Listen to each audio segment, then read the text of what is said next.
নমস্কার বন্ধুরা, পুষ্পান্টি অর্ডিনারি কিচেনে তোমাদের সবাইকে স্বাগত জানিয়ে আজ আমি চলে এসেছি একটু সহজ রান্নার পদ্ধতি নিয়ে। পুজো পার্বণ এত কিছুতে চলে গেল, এত মশলাপাতি খেয়ে দিয়ে একটু মনে হয় কখনো বা একটু হালকা রান্না করি বা সহজে কীভাবে রান্না করা যায় একটু রান্না করে খাই। তার জন্য আজ আমি রান্না করব শিম আর আলু দিয়ে একটা সহজ হালকা মাছের ঝোল। মাছে একটু লবণ, একটু হলুদ দিয়ে মাখিয়ে নেব। রুই মাছ আর ভোলা মাছ আছে।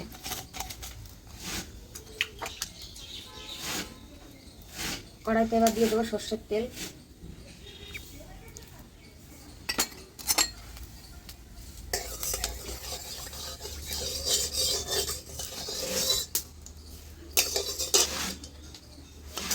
তেল গরম হয়ে গেছে, এবার এর মধ্যে মাছগুলোকে ছেড়ে দেবো।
লাল লাল করে দুপাশে ভালো করে ভেজে নেব।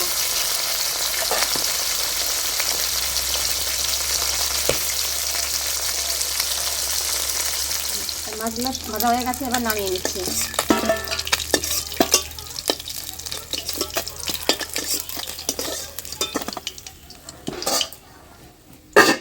এবার এই তেলের মধ্যেই আমি আলুগুলোকে দিয়ে দেবো।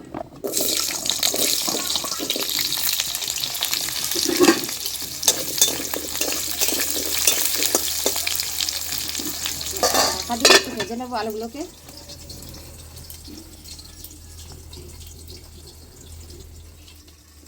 একটু আলগা করে নেড়ে দেবো।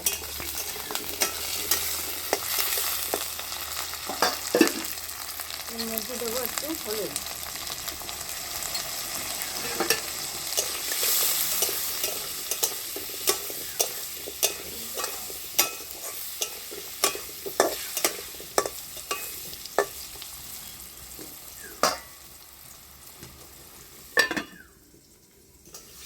নাড়িয়ে দিই। আলুগুলো লাল লাল করে ভেজে নিয়েছি, এর মধ্যে এবার দিয়ে দেবো জল। আলুগুলো ভেজে নিয়েছি, এবার আলুগুলো ভেজে নিয়ে ওর মধ্যে দিয়ে দিয়েছি জল, পরিমাণ মতো জল আর চেরা কাঁচা লঙ্কা। এবার এটাকে ঢাকা দিয়ে দেবো, খানিক সময় ফুটতে থাকুক আলগা করে, তারপরে আমি কাঁচা শিমগুলোকে দিয়ে দেবো।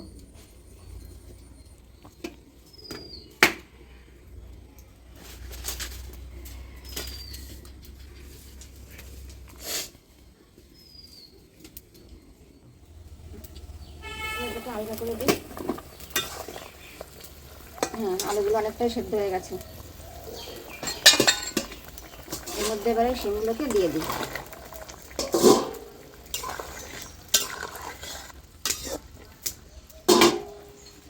আবার ঢাকা দিয়ে অনেক সময় জাল করি। এবার ঢাকাটা সরিয়ে নিই।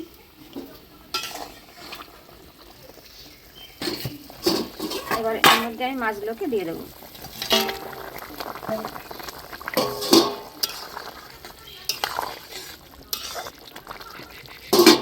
আবার কিছুক্ষণ ঢাকা দিয়ে দিই।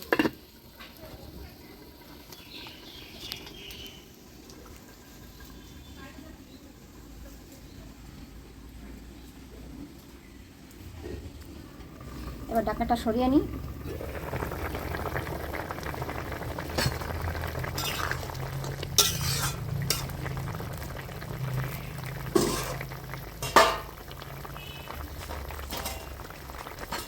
এবার এটাকে ফোড়ন দেবো।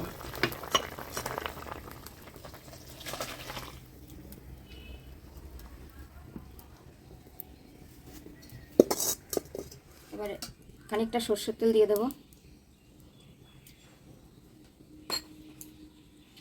তেলটা গরম হয়ে গেলে এবার দেবো রাঁধুনি ফোড়ন।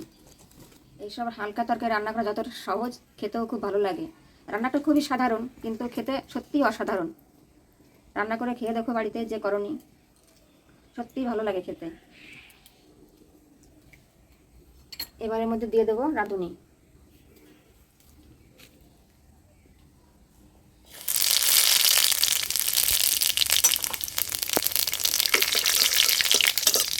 বিনা মশলায় কিচ্ছু লাগে না, খুবই সামান্য জিনিসে রান্না হয়ে যাবে।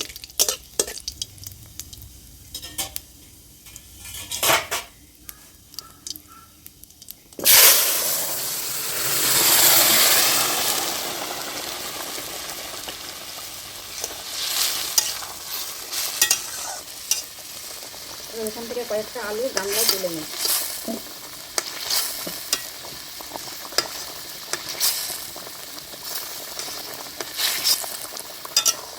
বেশি তুলব না, এটাকে একটু ঢাকা দিয়ে জাল করে নিই।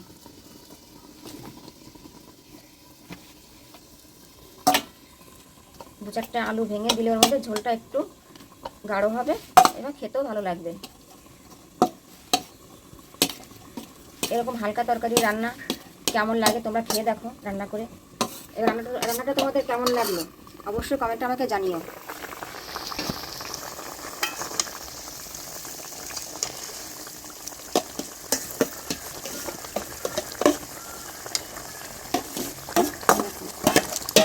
কি সুন্দর কালার এসছে।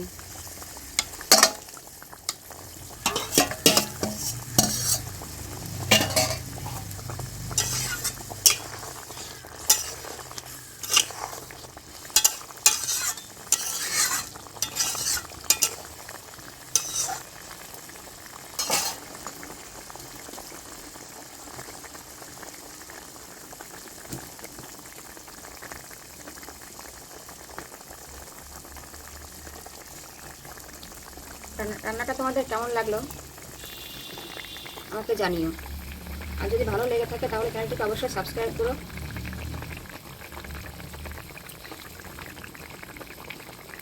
সাবস্ক্রাইব করে লাইক করো এবং শেয়ার করো। বন্ধুরা, এই তরকারির মধ্যে কেউ চাইলে একটু সামান্য একটু চিনি দিতে পারো, কারণ চিনি দিলে কি হয়, একটা তরকারিতে খার ভাবটা কেটে যায় এবং খেতে সুস্বাদু হয়, কিন্তু মিষ্টি লাগে না। আবার না চাইলে নাও দিতে পারো, কিন্তু তরকারিটা সত্যিই ভালো লাগে খেতে। দেখো কি সুন্দর তরকারি হয়েছে, পাতলা ঝোল। এইরকম হালকা তরকারি রান্না রেসিপি যদি তোমরা সবার আগে পেতে চাও তাহলে পাশে থাকা বেল আইকনটি প্রেস করো।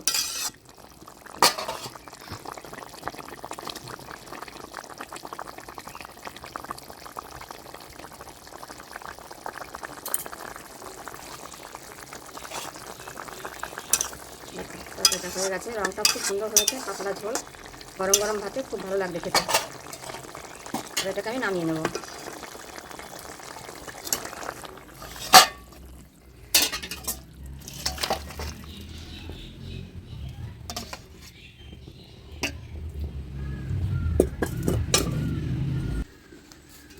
দেখো বন্ধুরা, তরকারিটা আমার পুরোপুরি কমপ্লিট হয়ে গেছে। তাই রান্নাটা তোমাদের কেমন লেগেছে অবশ্যই কমেন্টে আমাকে জানিও। যদি ভালো লেগে থাকে তাহলে তোমরা রান্না করে খেয়ে দেখো, ভালো লাগবে খেতে, সত্যিই ভালো লাগে খেতে।